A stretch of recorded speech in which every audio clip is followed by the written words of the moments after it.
So guys, ito yung mga ice. Okay. Preparation. Kasi lalagyan ng ice yung mga isda, lupon, at saka mga crabby na makukuha nila sa pond. Ayan. So, that's how they work.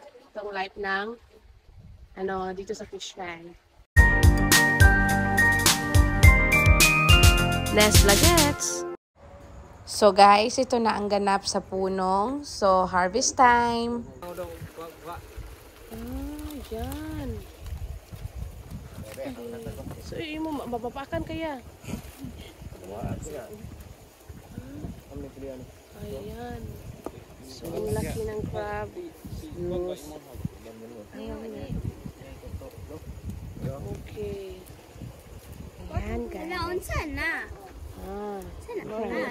Alibango. Yan.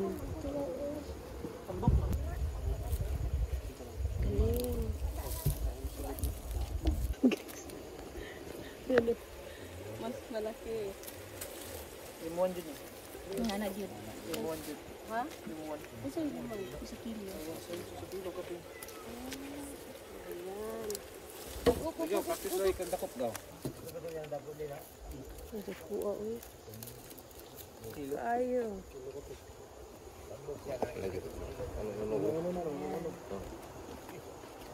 Kanina ko anak, itan ora kung saan. Oo. Ha? Kung may pag-idation mo. Ayan, careful. Balik. Ayan, bakit? Di siya mabalik dito sa kuan? Ayan, may pang... Ayo. Mangambak sila. Ay, ayan. Ayan, may bangus na. Nag-fresh ko. Guys, yan siya. Medyo nasayabis buhay.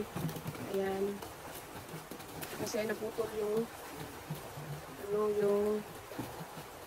bed. So, kailangan talaga puntahan sa ilalim.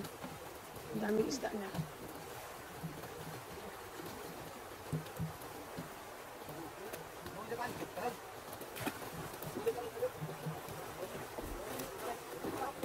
So, ayan guys.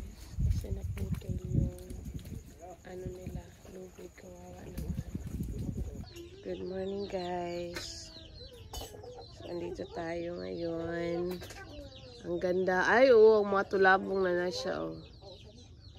Ayan.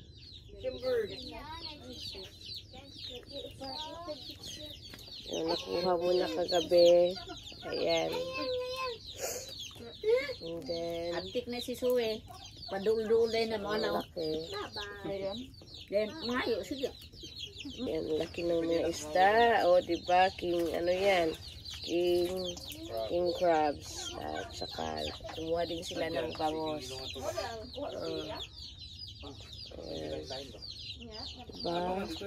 Guys, kagabi, ayan, may tubig yan. Ngayon wala na. Ang daming ibon. Look at that. Whew. Grabe. Oh, ayan. And then, nanguha ng crabby.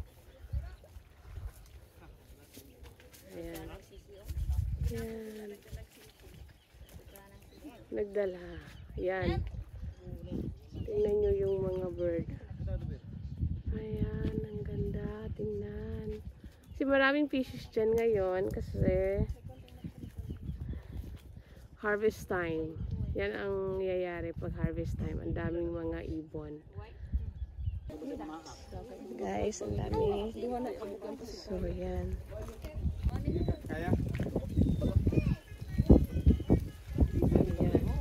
Tuwatan ninyo kay kuambak nito na siya ron. Oo, macho. Daming kuha.